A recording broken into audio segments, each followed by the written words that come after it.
In our last video, we were looking at the First Continental Congress in Philadelphia in 1774, October or so, 1774. The Committee of Correspondence said we got to meet, we have to react to what the king is doing. And so this was the big picture of generally what was happening throughout the colonies. But now we're going to look at what was happening in North Carolina during this period. Our colony has been established, and we talked about having the Lord Proprietors. But how did the North Carolinians react to all what was going on, all these taxes? And was there conflict in our state? Well, after a while, these Lord Proprietors that were running the state, our state really didn't grow well, really didn't develop like the other ones.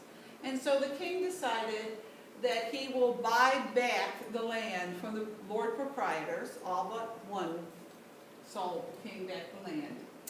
And now it goes from a proprietary colony, that you have these lords who are meeting and running it, to it being under the authority of the king.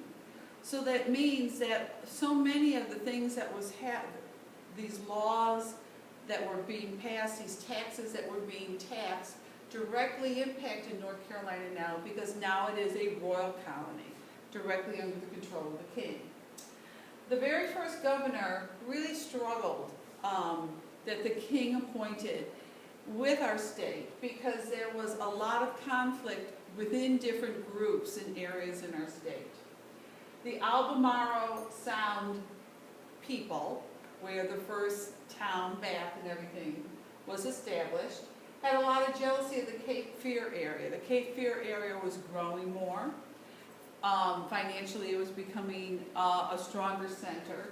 And so they had the Colonial Assembly, and Albemarle decides, well, we're not going. We don't like the Cape Fear people, and we're not going. Many of the new settlers, there were many new settlers that started to come into North Carolina. And remember, the coastal plain by this time was pretty much settled, so these settlers were going into what we call the Piedmont and the mountains and the backcountry. Well, the Native Americans who lived in the Piedmont and in the mountains were beginning to feel pretty threatened, having all these colonists come, and especially the Cherokee. The Cherokee was a very large nation, not only in our mountains, but they inhabited 4 states today, what we call 4 states. And so a lot of settlers, it was a very huge, very organized nation, and settlers felt very threatened by the Cherokee, what they would do, and there was beginning to identify them now as a Native American group that people didn't trust. And this thread will be carried on. We'll see in about 50 years what it did to the Cherokee. The French and Indian War just made the relations with the Cherokees worse, made people distrust them more, a lot of difficulty there. Governor Dobbs dies, he's the governor, and he had put the colony in debt. So now our colony is not growing fast anyway, it's in debt, and it's just not doing real well. Back in 1750, a lot of the backcountry towns were being established from colonists from other colonies. So North Carolina wasn't kind of growing and self-producing. It was being colonized by colonists from other colonies here. In 1765, Tryon was appointed governor. And our assembly was being moved between Albemarle up here and Cape Fear down here, and then they would meet up there, and they'd have to drag all the legal documents by wagon and then ship by boat, as the assembly chose different areas to meet. And Governor Tryon said, this is stupid. We are going to establish a permanent capital for the Colonial Assembly. And within doing that, we'll have stability, then we can stimulate the colony, and he goes, we can gain more control. over the colony. Governor Tryon also wanted the Church of England, remember the Puritans and the Pilgrims, wanted to lead the Church of England, to be the church or the religion of the colony. Colonial residents supported Tryon. They were the ones that had more wealth, the bigger farms, and they were more established in the British traditions. Your backcountry, these were people many times from other countries besides England, and they didn't have the power or the influence. Many of them were not as educated as the wealthier ones who could afford the education along the coast. So there were some North Carolina citizens, and they called themselves regulators. They wanted to regulate what was going on in the North Carolina government. And they marched on Hillsborough, which is just west of us a ways. Tryon ordered, and these were people who were more backcountry people. They didn't like some of the policies Tryon was implementing.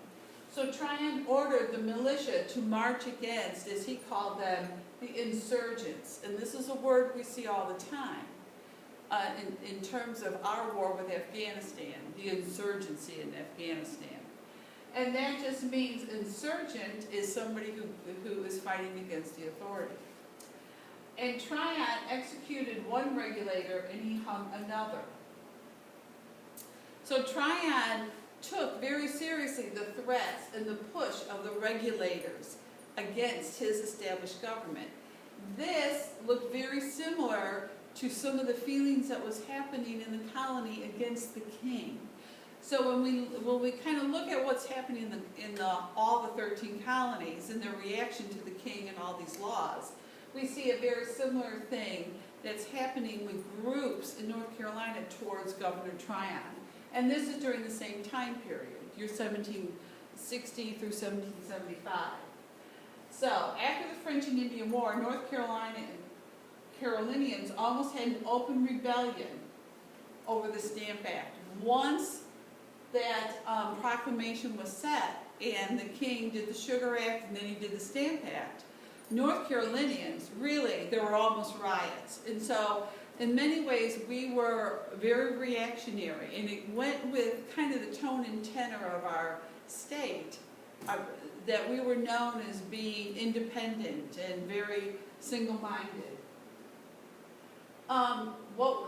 So what did North Carolina do as we looked at all these taxes that came about? What was North Carolina's response to the Tea Act, or the tea tax?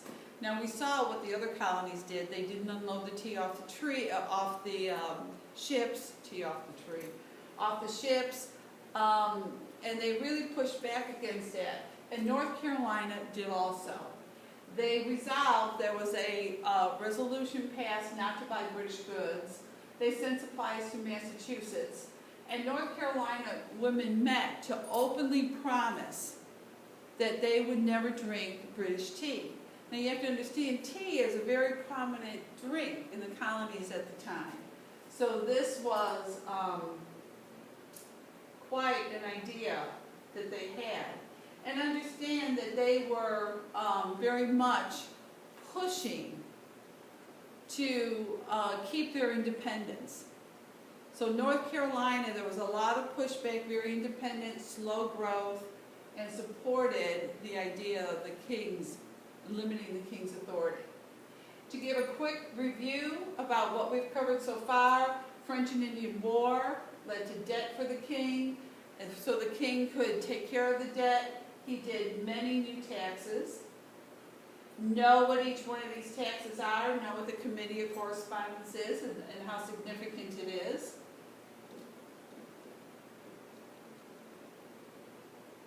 And then we have the Tea Act, Boston Tea Party, the Intolerable Acts, and the First Continental Congress. And what will happen next? That's what we'll go to the next video.